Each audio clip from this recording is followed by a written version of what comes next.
And welcome back to the Cover 3 podcast here on CBS Sports. That's Tom Fornelli. That's Bud Elliott. I'm Chip Patterson. Week 1 is creeping upon us, and we realized that as the season's yet to get started, we've given you win totals for every single Power 5 team and many Group of 5 teams. We've given you our win totals locks, the ones we feel the best about, and there was something missing.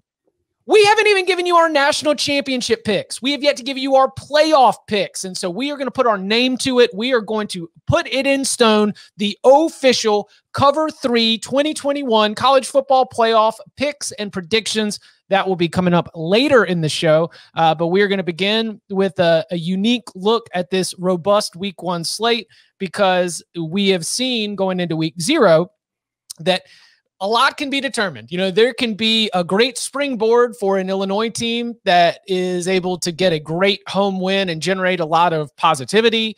And there can be just devastating results emotionally with narratives from a loss, as we saw from the other side of that with Nebraska. I think you could say the same thing about UCLA. But anyway, it got me thinking about stakes. Not meat, but just the stakes of the games. And where do we have high stakes? And so I wanted to attack this week 1 slate, gentlemen, with an idea of which teams have the most to gain or the most to lose based on the contest this weekend, based on the kind of results that could happen. And so I guess, Tom, I just go ahead and get us started, because I've got a handful here. We might have some of the same, and then I've got a few bonus ones if we need to pull it out. But what's really got your eye in terms of teams that have a great chance to be able to, you know, improve their status, improve the way we talk about them, perception, and so forth, and where might things get a little dicey? Well, I approach this more from a like a probability angle too, because like I think Ohio State's got plenty to lose on Thursday night if it loses to Minnesota, but I don't think it's going to happen, so I didn't really consider that for my list. So there's nothing on Thursday. I'll go in chronological order. So my first game is on Friday, and it is a ACC matchup between a top 10 team and Virginia Tech, and I think that top 10 team, North Carolina, has a lot to lose and it's in a tough situation. They're starting the season on the road at Lane Stadium. It's going to be a packed house, and the Tar Heels are looked at as, you know, the challenger to Clemson in the ACC, the other team that if anybody else has a chance to win the conference, it's North Carolina. If there's another team in the ACC to help prop up the conference's standing as far as the way it's viewed nationally, instead of it just being Clemson and 13 other schools, it's North Carolina. They've got Sam Howell, the guy who might be the first quarterback off the board in next spring's draft. If they go in and they open the season with a loss, I don't think we're going to see them back in the top 10 for the rest of the year, no matter what they do. Wow. Okay, I was riding with you till the end. They do have they got that trip to South Bend to play Notre Dame. There's a few spots where they might be able to get it back, but you're 100% right that in terms of Sam Howell being in the Heisman Trophy conversation, in terms of North Carolina, I mean, losing a division game is not a good way to win a division that you have been predicted to win. I'm right there with you. I think North Carolina has a lot to lose, and for the flip side of that, you could say that Virginia Tech has a lot to gain, but considering how far Justin Fuente needs to come in the hearts and minds of these Virginia Tech fans, I think one win might be sweet, but it might be a cheap high, right? I think that's very possible. Sorry, Tom, go ahead. No, I think it was a David Hale tweet from last week too, like with the Justin Fuente era, where he was making the prediction for Virginia Tech this year, and he said there's only 2 outcomes: Virginia Tech either exceeds expectations and Fuente leaves for another job, or they finish below expectations and Fuente's fired. I mean, that feels right to me. Yeah. I have some high hopes for this North Carolina team. I think there is a chance that their defense might be like really good. Right. If that defensive line arrives a year early, I really like their corners. I have a lot of confidence in their ability to score, even though they did lose quite a bit at the running back and a decent bit at the receiver position. Offensive line is a little bit of a prove it to me status, but I think if North Carolina's for real, we may know pretty early. But Justin Fuente in opening games has been good. I know. And he picked Braxton Burmeister over Hooker for a reason.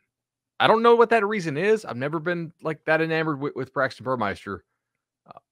But stay tuned for the Locks Pod tomorrow. I may have a surprising pick on this game. Tom dropped Virginia Tech money line into my brain on like Tuesday or Monday night on HQ. Watch on CBSSportsHQ.com or on the CBS Sports app, and I can't get it out. It's been rattling around like loose change under your seat in the car right now. It's just like Virginia Tech money line, Virginia Tech money line. It's just, it's like, I feel like it's a situation where it's kind of like the Illinois-Nebraska game. I feel like either Virginia or North Carolina is going to win and cover with ease, or Virginia Tech's pulling off if the Hokies cover, they're pulling off an upset is how I feel. Yeah, I could definitely see that. I'll take us. We don't have to go in chronological order, but I think that's a great place to start. Top 10 team, one of the early games.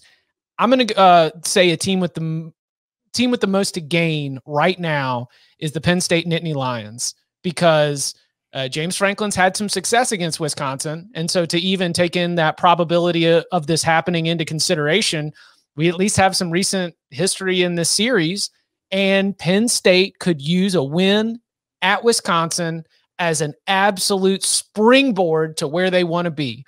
Now, it's not going to close the gap with Ohio State, and it's not going to let all of us know that Ohio State's in jeopardy when that Penn State game shows up on the schedule. But in terms of looking at Penn State as the second or third best team in the Big Ten, and being that team that maybe is deserving of a top 10 consideration, and forgetting everything that went poorly a year ago, what I imagine if Penn State does win at Wisconsin, it means that Sean Clifford has reversed that trend of throwing 1 billion interceptions every single time he's in the red zone on the road.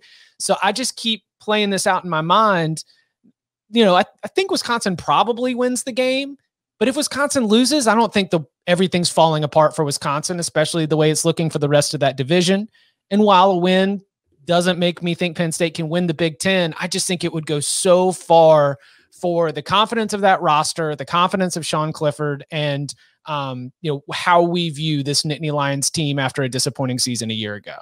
Yeah, I'm right there with you. I had them on my list as one of the teams with the most to gain too, because if going off the AP polls rankings to start the year, Penn State's the 5th best team in the Big Ten. Like, it's Ohio State, Wisconsin, and then they're ranked behind both Indiana and Iowa.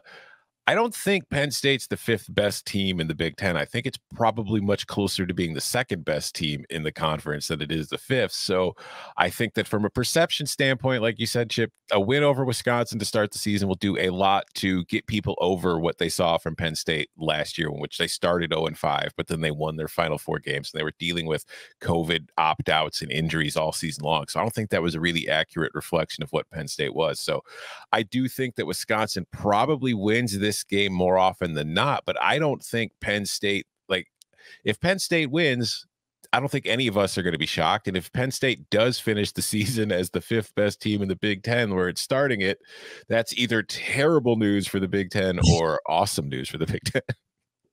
Does this line feel perfect to y'all? Yes. Not to take us into gambling, but if it's 3 or less, I'm going to bet Wisconsin. If I got something closer to a touchdown, I would take Penn State. This just feels perfectly in that zone. I think Wisconsin is 2-ish points better, and home field advantage, I'll give Camp Randall 2, even though I think home field advantage has diminished recently in college football. This just seems like a really good line. I know we were talking about this in the 24/7 Sports Slack chat yesterday, and people were throwing out their picks. I said, I don't see the value here on any side. Maybe, but maybe you guys do, which is honestly one of the most fun things about early season stuff, is that everybody has wildly different opinions on these teams. As we get closer to the end of the year, if you still have wildly different opinions about teams, it's different. Yeah. What about you, Bud? What's a team or maybe a game that showed up to you where you were thinking about the stakes and most to gain, most to lose? I mean, I think you have to look at UCLA LSU, right? This is a very season-defining game for LSU. It is a potentially springboard game for UCLA. The line is down to 3. Glad I cashed in on UCLA last week, because that thing certainly got hit after how they looked. But look closer in that performance. I'm really intrigued as to how this thing is going to go. Obviously, a lot of stakes for both these teams. UCLA didn't show a whole lot in their run game. They basically ran the same couple plays over and over again. They did some stuff where they had the back same side, but ultimately, if they have some wrinkles planned, they didn't really show a whole lot of it. They didn't throw a lot of RPOs off some of those looks. They did scheme some guys open against Hawaii, but Dorian Thompson-Robinson, he missed them. I think that the actual like styles of this game matchup is going to be really intriguing. So LSU is one of those teams that I'm very confident can man up and play UCLA. UCLA's receivers, I don't think are that good. I think their tight ends are pretty nice. I like their offensive line. But UCLA or LSU to stop the run, and they were a poor run-stopping team last year. How much of that do you want to attribute to Bo Pelini, and how much of that do you want to attribute to maybe their front seven not being all that great against the run? I anticipate LSU trying to play a lot of man, a lot of single high, daring UCLA to win on the outside with those receivers and to combat the run game by throwing numbers at it, right? They're going to try to be +1 in the box to fill those gaps. Does Chip Kelly have some tricks up his sleeve for them? I don't think LSU is going to just physically whip them at the point of attack, but they could outnumber them. That's very foreseeable.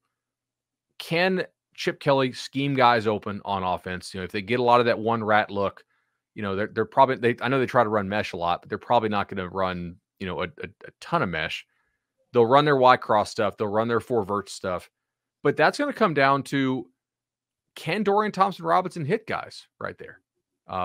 Now, on the other side of this game, I think it's also fascinating because UCLA is an extremely veteran team. They have a good front seven. They're pretty physical. I think they have some speed on the back end, but they're going to try to confuse and get a whole lot of free runners at the quarterback.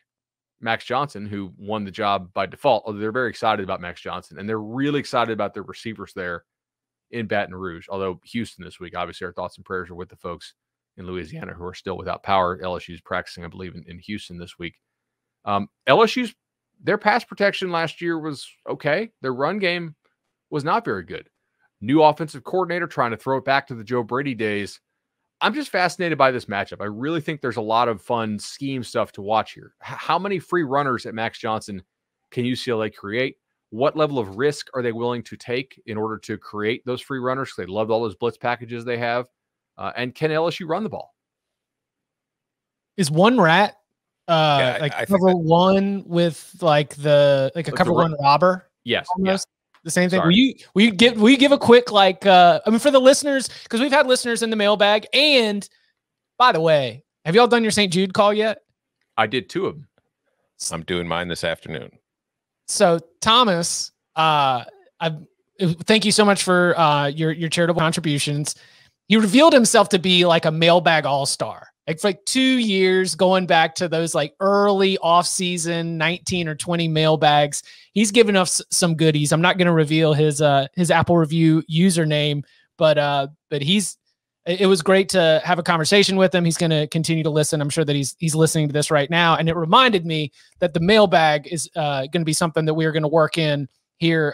We're not going to leave it alone once we get into the rhythm of the season. In fact, now that we have some, hard games and storylines and narratives to break down, I'll be honest, I'm more excited about that than I am about another conference realignment hypothetical. Much love to all the conference realignment hypotheticals, but leave a 5-star review and leave your question within that. Thank you to Thomas and everybody else who ended up winning those St. Jude auctions. I want to make sure that our listeners, one rat, mesh, 4 verts. I think 4 verts is pretty popular at this point, but I want to make sure the listeners that want to learn about scheme from this podcast, even in bite-sized pieces, that we get some explainers whenever you get into that language. So one rat, right? You're playing man across the board. You have a single high safety in zone coverage who's going to try to eliminate the middle of the field with the deep ball, and you have a rat player or a robber player who's essentially playing short zone coverage, generally in the middle of the field. You can shade him to one hash or another who's going to try to rob short stuff, and basically and also you can kind of play one rat with a spy, which I would probably do against Thompson-Robinson because he's fairly mobile. And you're going to try to force the ball, make the offense force the ball to the outside receivers. It's a high risk, high reward defense. It's one that LSU has played for. Saban played it when he was there, and they've always had because they've got NFL guys at corner who can be able to. Yeah, and they run more than that, obviously, but if you're going to try to outnumber them, they'll play some 3. They may play some roll 2 stuff. But like they're going to force LSU to win on the outside, or UCLA to win on the outside. Yeah. I was going to say another generic way to think of it too, like the process behind it is, it's kind of like cover 2, except instead of asking your safeties to cover, each get one side of the field and one half, you're basically stacking them on top of each other between the hashes. And that way, the only thing that's going to be open is the outside. So if you don't think your opponent can really beat you to the outside of the hashes, or has the QB or the receivers to do it, it's a pretty solid base to work off of. And in your review of Dorian Thompson-Robinson, I remember I brought it up on the call, and I think that you had a counter that UCLA was running so much base stuff that maybe the completion percentage maybe isn't the biggest concern, but should it be a concern, especially when we're thinking about trying to make those throws on a 3rd and long, when you're trying to force it down the sideline into one-on-one with wide receivers that we think are probably going to be at a talent disadvantage against LSU's corners? I think so. Chip, absolutely. If you think LSU is going to win this or if you think UCLA is going to win this football game, rather, you are most likely betting on them having success on early downs and staying out of passing downs. I really don't like their chance with their pure drop back game when non-play action, non-RPO stuff against LSU's pass defense. I think LSU will have a strong pass rush. I really like their secondary, assuming all their guys are, healthy and going to play. I listened to the Go 24/7 podcast, and they've certainly had some dudes out. I think McGlothern's had some issues. I think Stanley was out for a little while, but I think more guys are expected to play than not there, and they're very deep there. If they have to get in 3rd and long type situations, some teams can get out of those. I do not believe that UCLA, given its QB receiver combo, is equipped to do that. They will have to find ways to create explosive plays on early downs with the RPO game, with the hard play action game. And Chip does usually do a pretty good job of scheming some guys just WTFO, right? Mm-hmm. Wide the open. We'll see. We'll see if he can do that against LSU. Tom, what else is on your list? Let's see here on my list. I've got my next one I had was, obviously this is a lot to gain, but this kind of goes against my probability that I mentioned at the top, but it is one of the bigger games of the weekend, so I figure we should discuss it. If Miami beats Alabama, okay. Obviously it has a lot to gain. Do I think that is going to happen? No. But if there's ever a time for Alabama to get upset by somebody we're not expecting it to happen, it would be in the first game of a season with a new quarterback, a lot of new faces all over the field replacing others, because I feel like once they settle in and get going, Alabama becomes an unstoppable juggernaut. So maybe it's at its most vulnerable in the very first game of the season. And I don't think Alabama, it would be a major overreaction, but how much would Alabama lose? Stakes-wise? Not much. I mean, I think there'd be a lot of jokes at its expense for losing to Miami, and there'd be a whole lot of the U is back jokes. But I think once Alabama got to the SEC schedule and started winning again, it'd be like, oh, okay. Wasn't it Ohio State lost to Virginia Tech, but then won every single game the rest of the way? Yeah. Yeah. The reason I have a hard time seeing Miami win this game, other than just all the talent stuff, which is obvious, is that I do think Bama's defense is good enough in the ways that will bother Miami, that even if Bama's offense sputters, I think Saban can still just go, screw it. We're just going to run the ball, play defense. We're get out of here. And I'll gripe at the press conference. We got to get more explosive. And, that I just think, they could boa constrictor these guys if they want. I 100% agree. And I will not elaborate much more because I don't want to spoil my lock. My favorite plays the whole week is in that big game.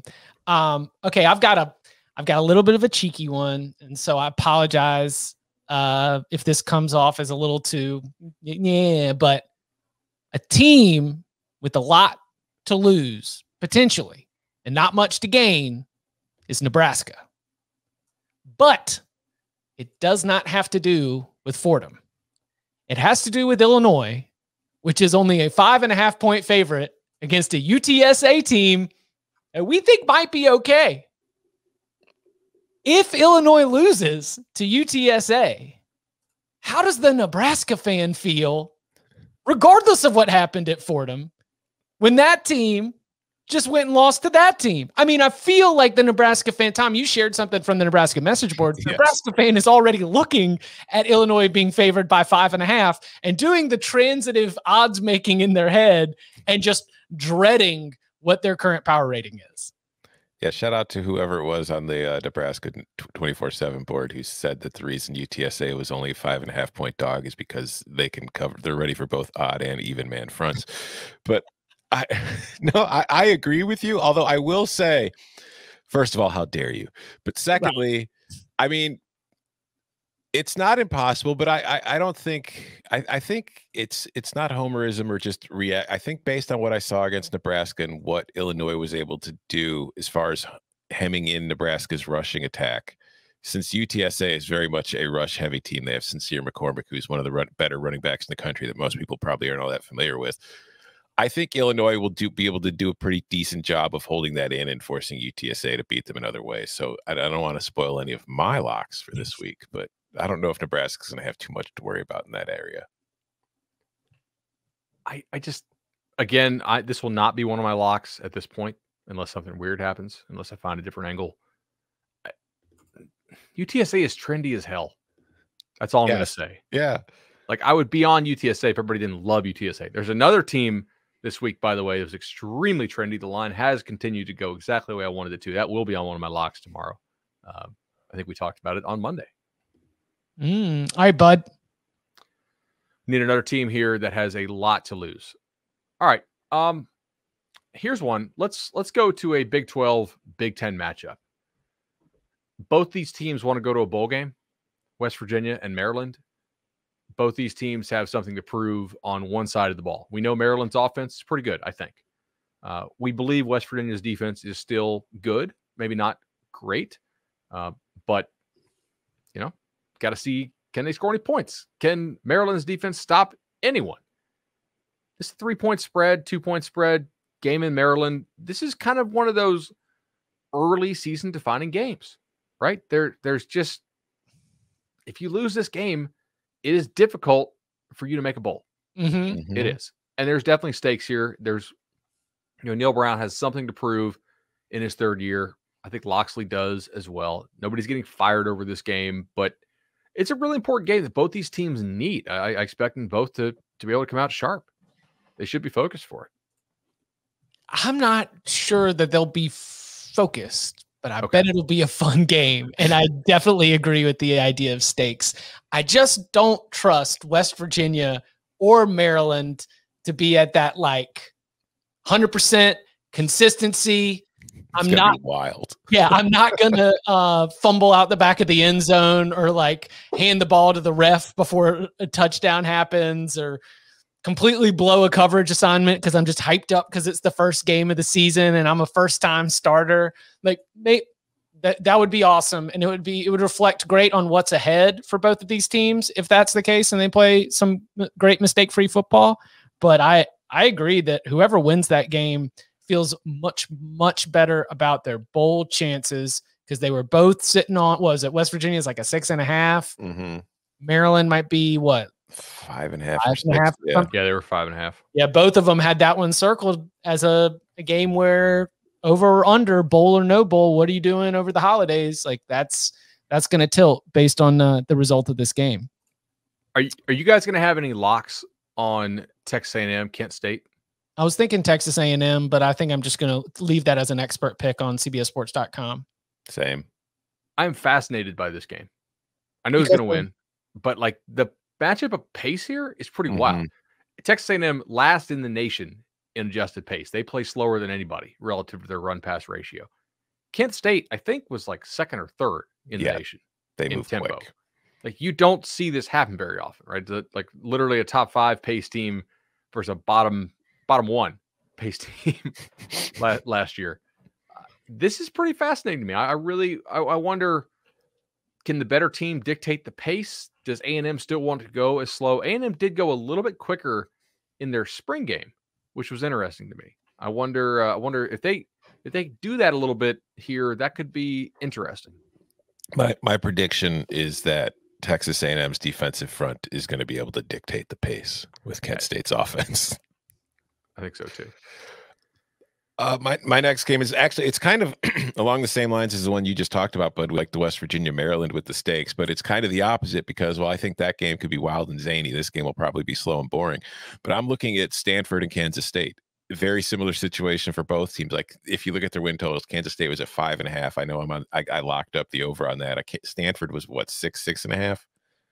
But no, Stanford was lower than that. 4.5. 4.5. 4.5. Yeah. Like this is an important game for both teams if they're thinking of getting to a bowl game in 2021, if that's their idea of a successful season. So very much along the same lines. I think it's in Manhattan. I think it's the winner of that game is going to have a much higher chance of reaching a bowl game than the loser.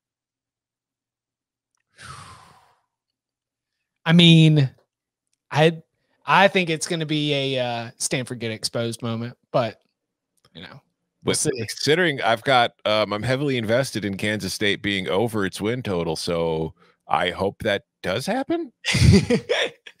Yeah, not that you wish anything ill will on that. No. I did mention this in my example, so there's no spoiling it for you all, but I think that USC and San Jose State is a spot where San Jose State probably the team with a lot to gain, but I'm far more interested by the potential of a USC loss and just the way that could bring things into focus. Now, I think that San Jose State probably ain't gonna be able to get stops. USC's offense should be able to move the ball against San Jose State down the field.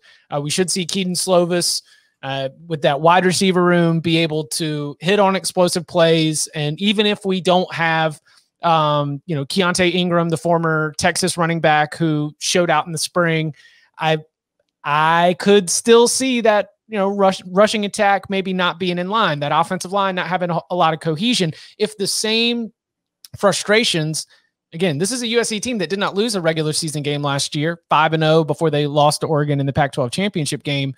If some of the same frustrations of the last couple years start popping up, and if, having elite pass rushers just isn't enough to rattle Nick Starkel, man, San Jose State beating USC would be awesome for San Jose State, but I don't quite think that they would then spin that into a college football playoff, old school BCS buster season. But I think a loss to San Jose State would set USC off on a very, very different track, especially if it's paired with a UCLA win over LSU, where all of a sudden this Trojans team, we're looking around and we're like, are they the 4th or 5th best team in the Pac-12? And if USC is the 4th or 5th best team in the Pac-12 at this point in the Clay Helton era, well, then that's it. We're headed in that direction. I think that I will say I'll put them on upset alert, but more than anything for this conversation, I feel like they've got a lot to lose against a quality team that powered through a tough season a year ago. They're on my sprinkle list. It could happen. I don't think it's insane. I mean, I think if you look at it from a talent perspective, there's absolutely no way in hell that USC should lose to San Jose State. But San Jose State is a very well coached and very disciplined, smart team. And like you said, and I've said many times, I don't think USC is as well coached as San Jose State. So yeah, it's very much a possibility. Week 1, 2 p.m. local kickoff. Maybe it just catches you off guard. All of a sudden, you got to start pressing a little bit. I think it's a very, very sneaky spot because the average college football fan sees USC and San Jose State and figures that San Jose State should be a team that loses by 30 to USC. The point spread is 14, and we all are at least entertaining the idea that the Spartans could win that game. Mm-hmm. Bud, you got any others? I mean, I think there's a lot of games that have some real implications this week. Obviously, Clemson, Georgia, but I assume we'll have some locks on that. Right? We could probably save it for tomorrow. Well, and I was going to say that game doesn't have stakes. Yeah, I was going to say there's no stakes in that game. Yeah, like both teams, whoever wins, we still think of them the same way, and whoever loses, we probably still think of them the same way. Unless one of them gets absolutely boat raced. Like if it's like a 42-10 score, that could really damage the loser's chances of getting to the playoff later, even if they rebound. Because people are like, yeah, but they lost by 32 to, Yeah, but big game Dabo and Kirby want to play 24-21. Yeah, I don't think it's going to happen. Blown out of the water. I'm saying you don't think if you win that game, you basically get you get basically a freebie loss if it's the right loss. Yeah, it depends on the loss. I mean, I think I think this game is meaningless to Clemson, to be honest with you. I think whether they win or lose, they're going to run right through the ACC and win the conference to get to the playoff anyway. So it's for Georgia, maybe. I think for Georgia, this is more important for a win because they've got a much tougher path going forward. All right, let's go to a different one then. I thought that was funny for this conversation. Like I thought that was a unique thing to be like, yeah, you know what? Let's talk about games with stakes because the biggest freaking game on the schedule that we're all talking about, I don't think it means a lot. It's like one of those. It's like one of those early regular season, like college basketball. Like they have like 2 top teams playing at a neutral site, and it's Kentucky like everybody watches it. Yeah, but the result is absolutely no importance to anything. Have you thought about Houston, Texas Tech? Very important for Texas Tech. Less important for Houston. Texas Tech needs that win to make a bowl game. They definitely do. I think it is important for Dan Holgerson, right? If you get that win, that's a big win. Like on the national scene, we won't care. If you're a Houston booster or a Houston mega booster, one in particular, like you might care about beating a Big 12 team. Mm-hmm. Wait, isn't he like on the board of regents? I'm not totally sure, but obviously he's got billions. Doesn't he own the Rockets? Yes. So, that's helpful. What's the name of his book? Hold on. It's something like "Screw You," isn't it? Yeah. Let's see. It's called "Shut Up and Listen." There we go. Oh man, shut up and listen. Hard business truths that will help you succeed. I mean, the idea that you need to be a good listener, I get it. But when it's like, shut up and listen in big letters with your face as big as all the words. I mean, is it? I'm not going to get into it. There. Yeah. I've got one game left on mine that I think is pretty interesting, and it's for both teams. I think it's a very important game. I think Iowa-Indiana is like a very not headliner game, but it is 2 ranked teams, and I think that the ramifications are big for both because I think for Iowa, if you're going to win the Big Ten West, you can't afford to be losing to Indiana to open the season when you still have the rest of that schedule to play through the division. And I think for Indiana, like this is a team that had a very strong 2020 season who is coming into the year ranked 17th in the AP poll and is on people's radar. And if they come out and they lose their very first game of the season to Iowa, I think that's really going to hurt the perception of the Hoosiers in 2021, particularly, when they can't really afford to be losing to Iowa when they've still got games left against Cincinnati, Penn State, Ohio State, Michigan. So like, this is, I think, a very important game for Indiana. I think it would also, if they go on the road for the season opener and beat Iowa, I think that's a very big kind of statement win for them to say, hey, no, last year was not a fluke. This line keeps coming down. Open 6.5. 3.5. It's at 3 now, right? I see in some 3.5 on screen and some 3, but yeah, I mean, basically yeah. See, I thought that line, I thought that was the Penn State, Wisconsin and the Indiana, Iowa. I thought both those lines were pretty good.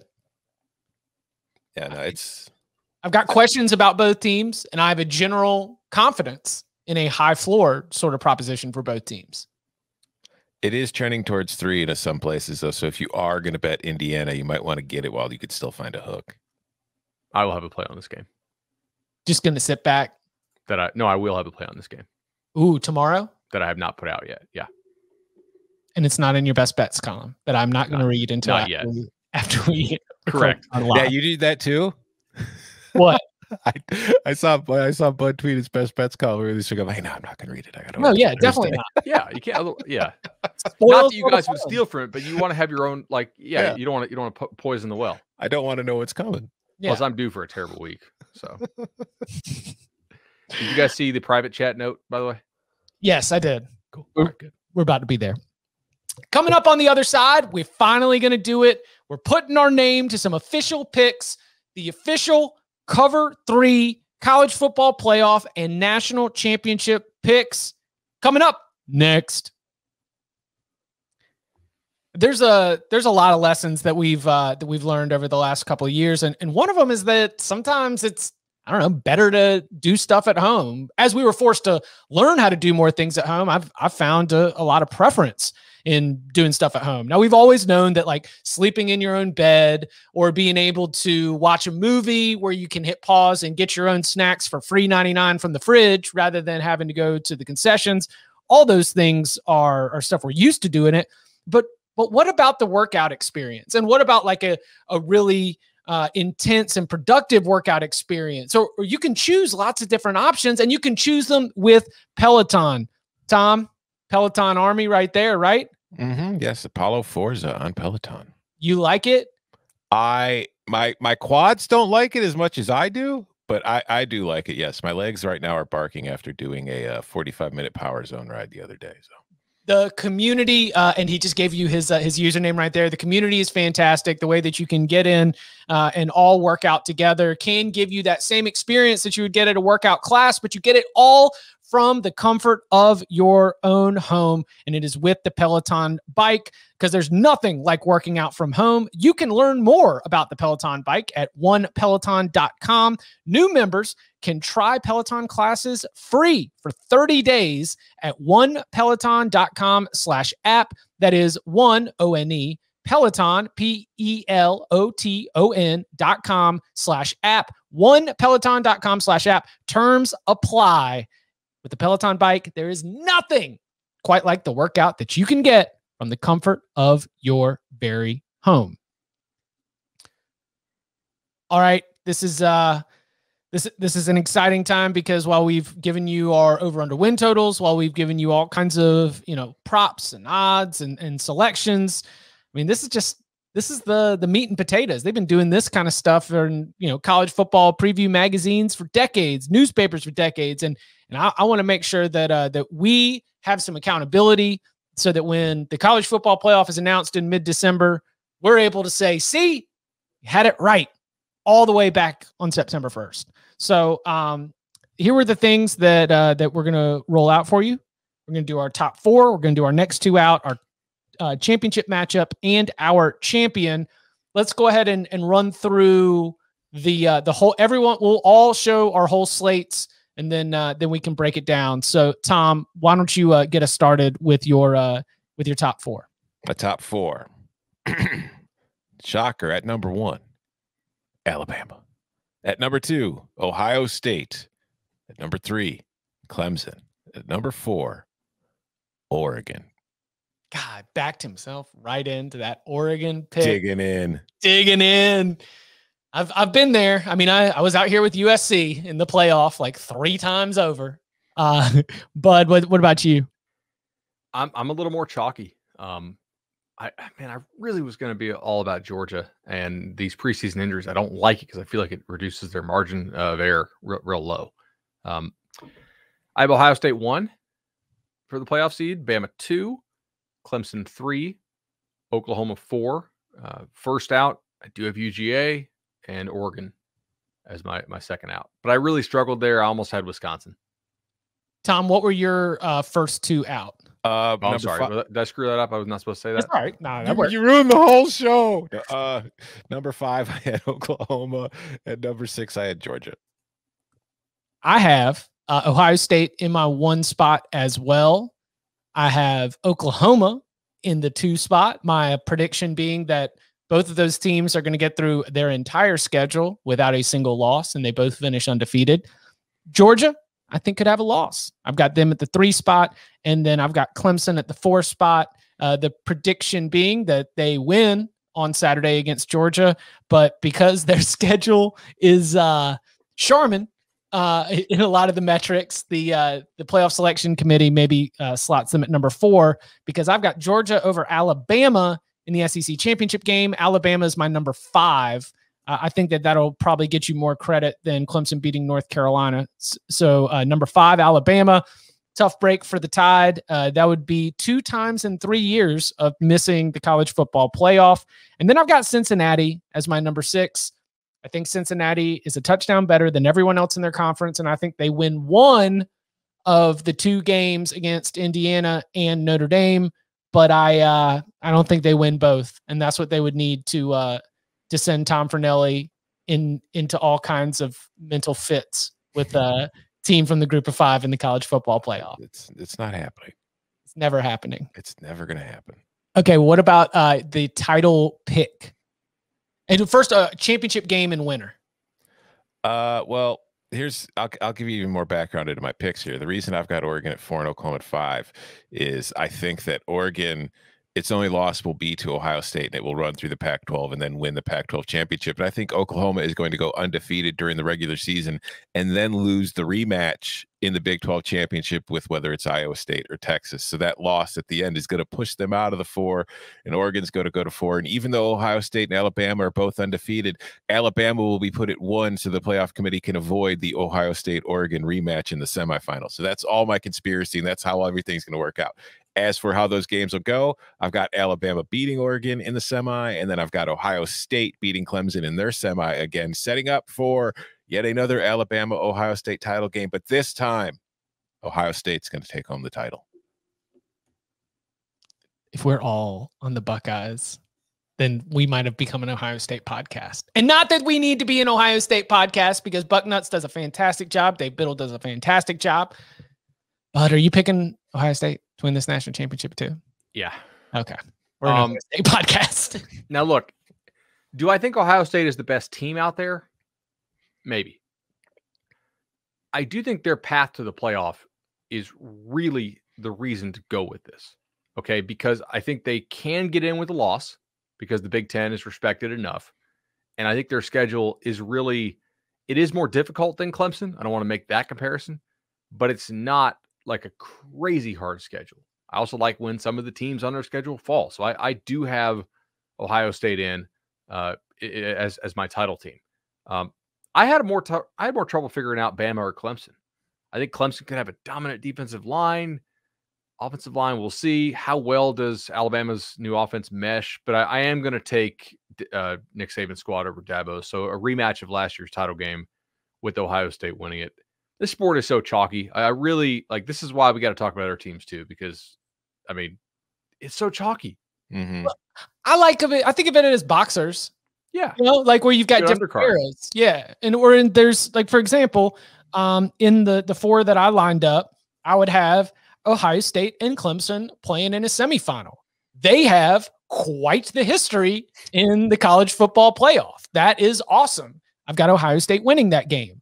I've got Oklahoma and Georgia playing in a semifinal. They have quite the history, even though it's just one game. That was a great game. Epic Rose Bowl. And I've got this time, Lincoln gets a little bit of revenge. So we have Ohio State and Oklahoma in the national championship game. These are 2 teams that I think I've got more confidence in them, not only because of their ability to put up points and explosive plays, but they also have depth at the quarterback position in ways that Clemson and Alabama and Georgia do not. That if they have to go to their number 2 for any reason, close contact, like positive test, injury, whatever, if I feel like Ohio State and Oklahoma are both set up to do that, I've got Ohio State over Oklahoma in a high-scoring, future of football kind of national championship game. Ryan Day gets to claim his first title as Ohio State's head coach. Do you know who I do not have winning the national title? And something I'm very disappointed in. I'm glad I unloaded some risk. South Carolina is literally starting the GA at quarterback. The guy who was terrible at Iowa State and terrible at North Dakota State. Not high on him. Not particularly.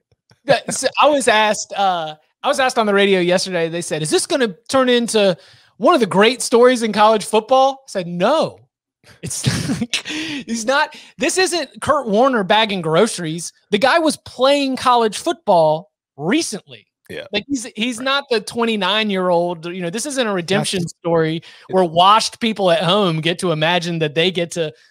Project their own dreams onto this story. Zeb Noland is like very recently a competitor in college football. And as Shane Beamer said himself, Zeb Noland's got more recent playing experience than anybody else in the quarterback room. Yeah, this isn't like Scott Bakula in Necessary Roughness. This is a guy who was literally playing a few months ago. But yeah, no, go ahead. Sorry, go ahead. No, go ahead, Tom. My bad. No, I was just gonna say, going back to what you were saying, though, another point I wanted to touch on when you were talking about like Ohio State and its path to the playoff. I think one of the things that's going to be interesting to follow this year, and something I'm interested in, is because we've talked for the last few years about like Clemson and the ACC and how it's just a super easy path for them in that conference. I think we're kind of seeing a situation that's very similar in the Big Ten, but with the ACC, at least there are programs like North Carolina who are kind of closing the gap. And I'm not sure anybody else in the Big Ten is really closing the gap on Ohio State. I think that gap is getting wide, and the Big Ten is kind of heading in a direction where it's going to be kind of like the ACC is now in a few years. I very much agree with that. I think there are some teams who are really jockeying for that number 2 spot. But yeah, I think Ohio State has distanced itself some. By the way, you guys remember the name Austin Kendall? Speaking of Chip's runner-up pick, he transferred very late in the process to La Tech and has won that starting job. And he transferred originally from Oklahoma to West Virginia, right? Correct. Yeah. That's interesting. In what way? I mean, he had some talent coming out.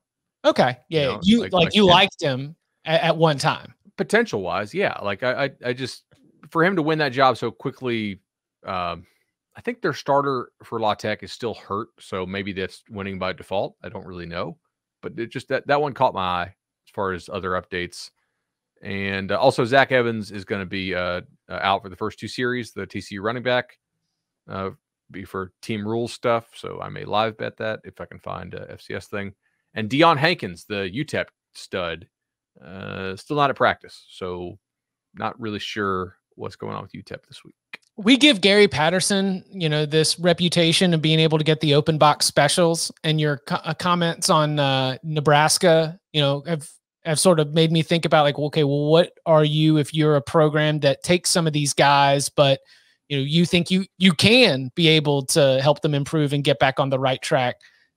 It feels like Zach Evans, all of the potential in the world that makes scouts drool, and Gary Patterson is still fighting. He's still working hard to be able to get that to come to fruition right now.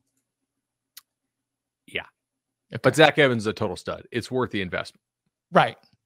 But it wasn't for Georgia, or who else was in it at the end? Yeah. Georgia. LSU, was it? A&M was involved. LSU. I think those were the 3, if I recall, down the stretch.